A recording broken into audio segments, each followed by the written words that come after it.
part of our senior lecturer, of our teaching teams. She's a senior lecturer at MSA.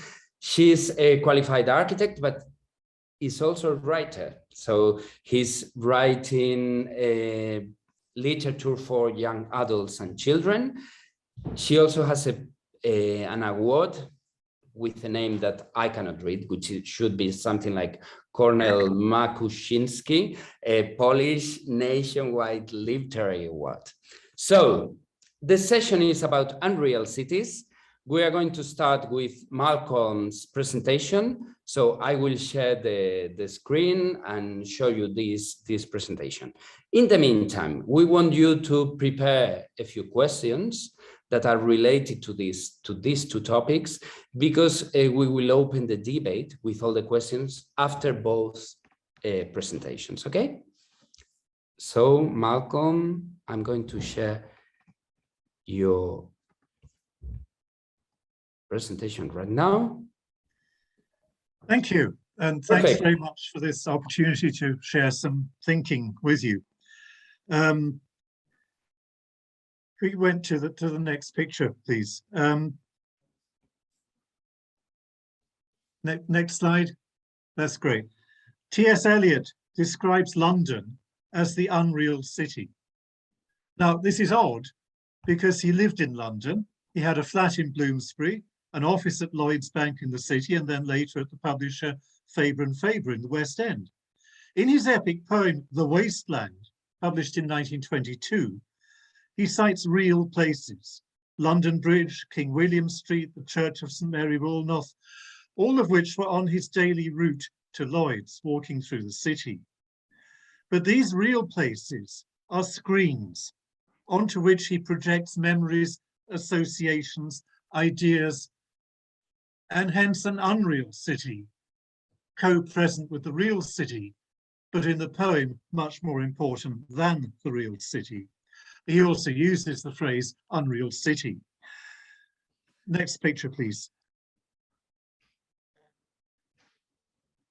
These memories or imaginations include the dead of the 1914-18 war, in which, much to his discomfort, he wasn't able to participate. The dead walk over London Bridge. The image is London Bridge in about 1918 or thereabouts. He writes, "So many, I had not thought death had undone so many."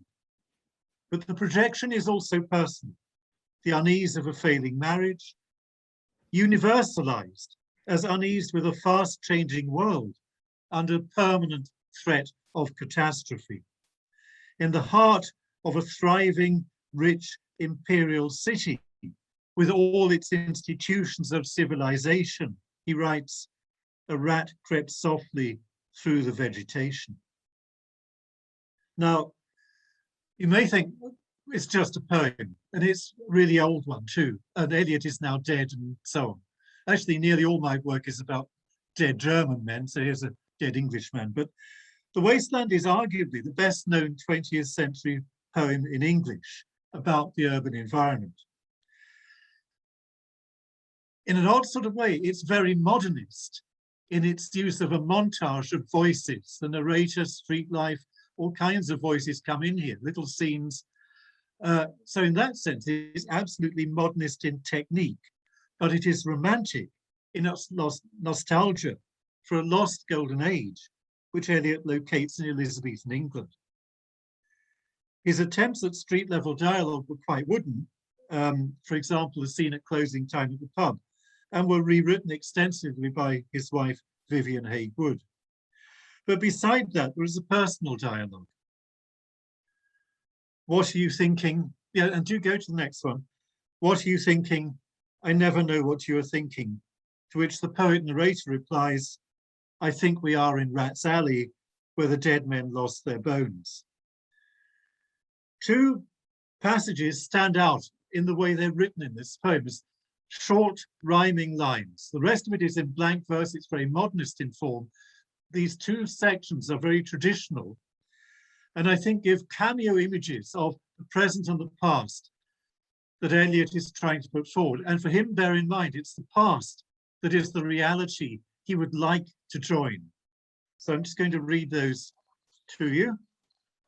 And there are a few lines on the screen as well. The first is the modern. The river sweats oil and tar, the barges drift with the turning tide, red sails wide to leeward swing on the heavy spar. The barges wash drifting logs down Greenwich Reach, past the Isle of Dogs. Then the golden age. Elizabeth and Leicester, beating oars. The stern was formed a gilded shell, red and gold, the brisk swell rippled both shores. Southwest wind carried downstream, the peal of bells, white towers. So these cameos construct a dualism. Modern industrial river sweating oil and tar, barges drifting to the Isle of Dogs, I think is sort of like the country. He's going to the dogs. Eliot's very careful in his references. But on the other hand, sweet Thames, its rippling tide connecting both banks, a world holding together, in other words, as a gilded barge carries the lovers towards the beautiful white towers. Of course, Eliot doesn't mention the severed heads that would have been on London Bridge in Elizabethan times, or the utter objection of the poor.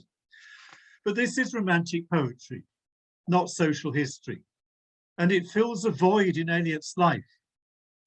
And this void and this replacement for it, this unreal city, is generalized, universalized as a wholesale condemnation of modernity. And modernity and the urban are integral to each other. The modern age is the machine age of cities, of urban life. That's held up by a supposed past, the golden age, which is presumed to be rural life, timeless, seasonal, and of course, wonderful. But modernity is a realm in which the center does not hold. Now, again, the difficulty is you may like or not like the poem, etc., but these images become part of culture. They become part of a kind of cultural memory. They become institutionalized and they linger. They become part of a society's cultural consciousness, which affects the generalized construct we all have of the city. Next picture, please. Now, after the industrialized slaughter of modern warfare in 1914 to 18, the feeling of a lost age was widespread. And yes, the war did change social structures radically across the whole of Europe. But Eliot looks to a present which is out of time, inevitably bleak, because the past is always better than the machine age present. In English, this is rooted in mass-produced images of rural bliss. In German culture, in German literature, it's found in early sociology through a dualism in Tönnies, for example, of good land, bad city. And in Oswald Spengler's theory that in the decline of the West, published in Germany in 1918, but very quickly translated into many other languages, a very influential book at the time, in which he charts an inevitable decline, so that as opposed to the idealist trajectory of a movement toward reason and freedom, actually civilization's trajectory is entropic. It always decays, and there is no way out of that. Everything is doomed, literally, and in literary terms, and that's the deal, that's what you get. Now, this negative framing of the city is, of course, remote from everyday life. And it denies the qualities of proximity, diversity, and mobility, which I would claim characterize modernity. Next picture, please. And you can see the sort of thing it produces. I mean, on one side, you have a painting by Miles Birkett Foster, one of the most popular Victorian artists. And these were not just paintings, these were made into prints that you would find in middle class and artisan households throughout the country, idealizing rural life as happy little children with rosy faces playing with lambs and whatever. You also have the model villages, places like Port Sunlight in Merseyside, which is kind of Tudor Beetham. You can see a street corner of it there. Very patriarchal, progressive in that the workers were paid decent salaries and women had promotion prospects too. And yet the whole thing is this bubble of a world situated somewhere in an imagined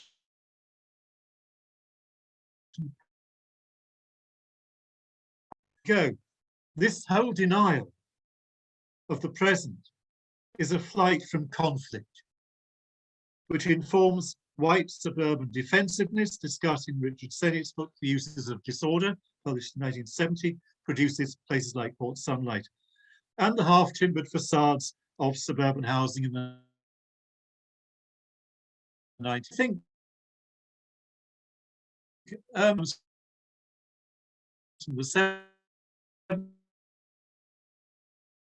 70s decisions are like carrot fly in your vegetable plot. They're sort of natural, not man-made, women-made things. And I think, next picture, please, it recurs also in, sorry, next one. Thanks. The ubiquitous piazza-like or piazza-light urban plazas with their little trees, a little touch of nature reintroduced. This is tied in on the Greenwich Peninsula.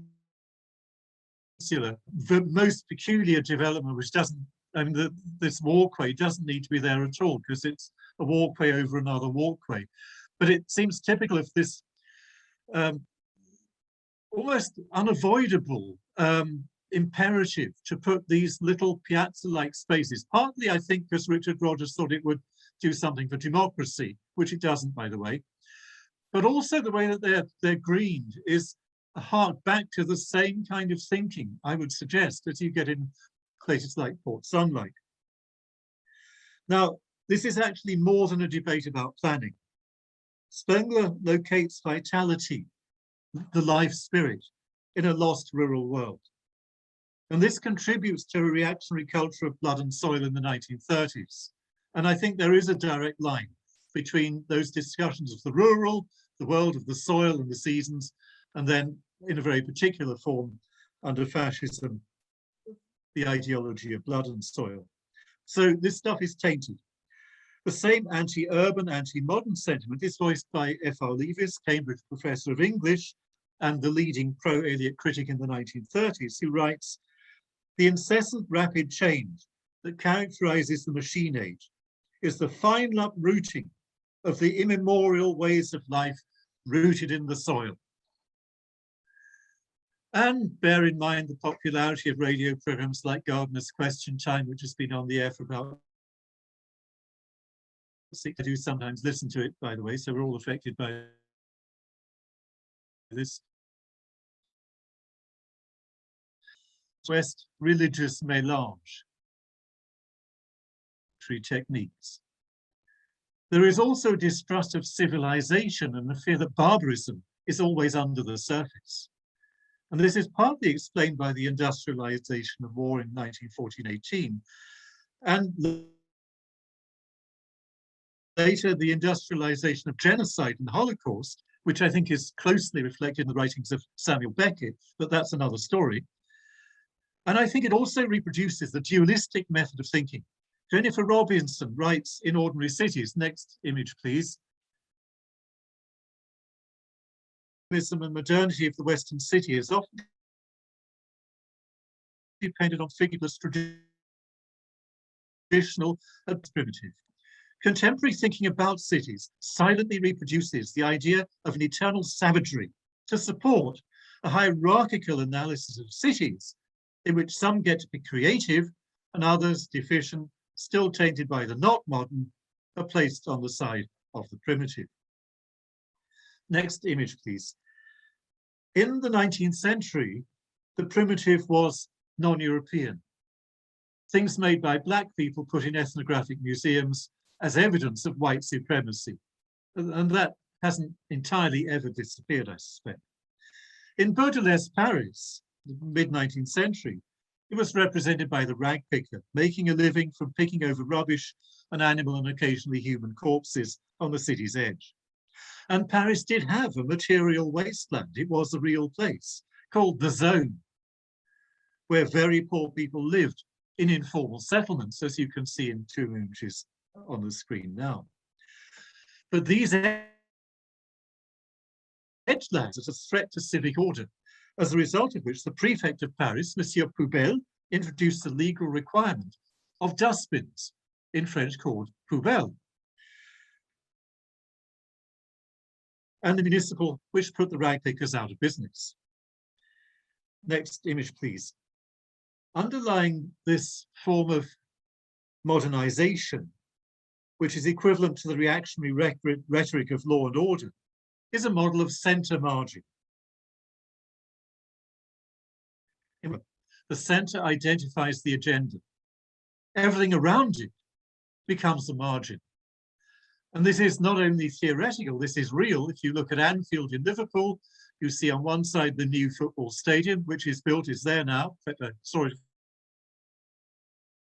few weeks ago. All those terraces of Victorian working class housing, which were scripted for demolition, and most have been demolished now, become the wasteland.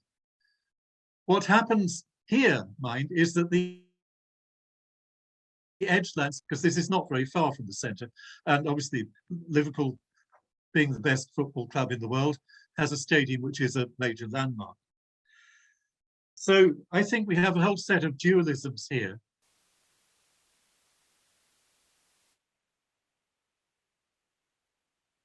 Civilized power over against power to. In among these surviving streets, which I write about in the book, but I don't have time to go into now, a community enterprise, a laundry named after Kitty, a real person from the Irish community in 19th century Liverpool, which saved one street of houses through the Community Land Trust. So it's important to realize the script is written, but we can tear it up and do something else.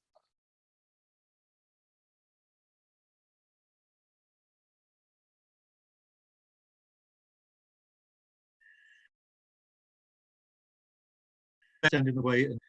So the model of modernization needs to be thought of in a way, I think, different. Return to the experience of living in modern times, or now postmodern times, modernization as a power process that rolls over people. Any new center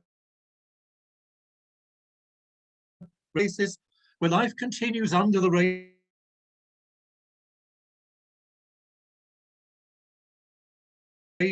This model of dualism, next image please,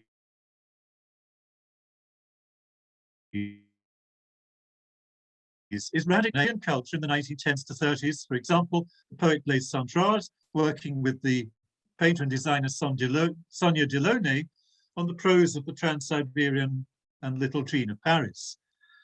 The poem moves through geographical locations, returning to Montmartre. It's here, it's there, it's now, it's then, it's subject, it's object. Each reality intersects all the others at once. And it seems to me that this is the complete opposite of what Eliot, modernity,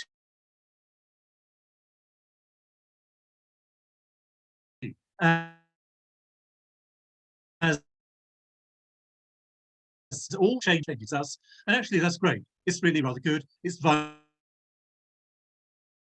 It's enjoyable. Let's just immerse ourselves in it rather than be frightened of it. And again, I think all this matters. Next image, please, because narratives not given. Like, thanks. Like verbal languages, they entail a dialectic between rules and everyday usages. As rules are modified, new use processes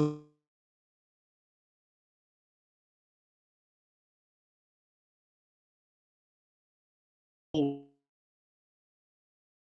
in either because it is core, inverting the usual model, universalizing the edgeland as the end of civilization. This finally denies the agency by which future cities are produced. Eliot, the narrator, the voice of power, who sees, proclaims inevitable doom. The exit is for him retreat to the supernatural. But remembering the model of dialectic material can recondition the conditions which condition them. And I think that includes the agency of new kinds of urban history, which are stories, not narratives, which are first-person experiential knowledge, not the distance of the instrumentalism of power over and the beginning of power to. And it means reunifying design, build. It means accepting that urban life, which will never reach the final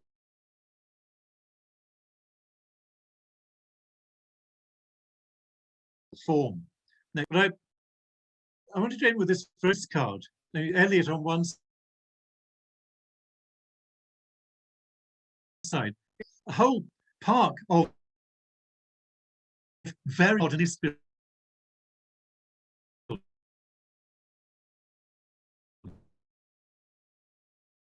So you can there Highland Village in Maidstone, something more like 1838, in 1938, trying to promote Britain as a modern global country, and yet falling back on this extraordinary and very carefully reconstructed image in the middle of the city of a highly rural, old-fashioned scene. And that, well, it was interesting to see that as a kind of, we always like the past better than the present. But as I've tried to explain, I think it's really quite serious. And there are implications for the way in which we see us experiencing, designing, planning future cities. If we buy this from Spengler, Eliot, and others, that we're all doomed, we might as well give up and let people who are still there get on with it. And at that point, I will stop. So thank you very much. Thank you very much, Malcolm. I'm sure that was a catalyst for many questions and debate. So please start or keep writing some questions about those and feed our debate after Kasia's presentation. So now we go with Kasia. Kasia, maybe you can just share your screen.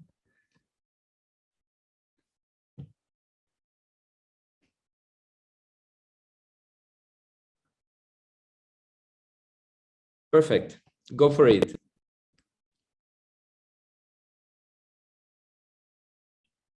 Yeah, try not to speak being muted.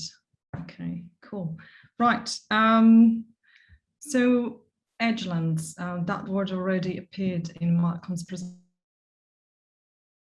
presentation.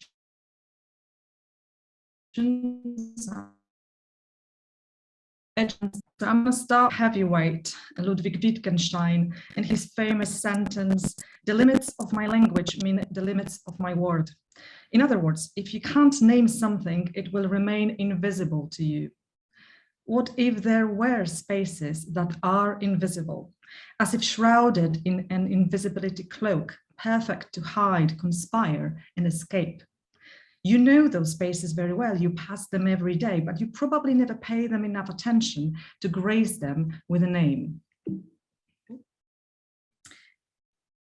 Alan Berger describes them as droscape, defined as wastelands left by rapid urbanization and deindustrialization. Marion Short introduced the term edgelands, described often overlooked type of landscape defined as neither urban or rural. Poets Michael Simmons Roberts and Paul Farley wrote a book titled Edgelands, and the chapters' names give us a clue to what kind of spaces we are talking about. Paths, landfill, canals, ruins, wasteland, dens, woodlands, and gardens. There's also the third landscape proposed by Gilles Clement and Richard Mabey's unofficial countryside. Edgelands, as I call them, following Marion Short, seem to fit all these categories, and yet somehow they remain elusive, blurry, and undefined. The spatial conditions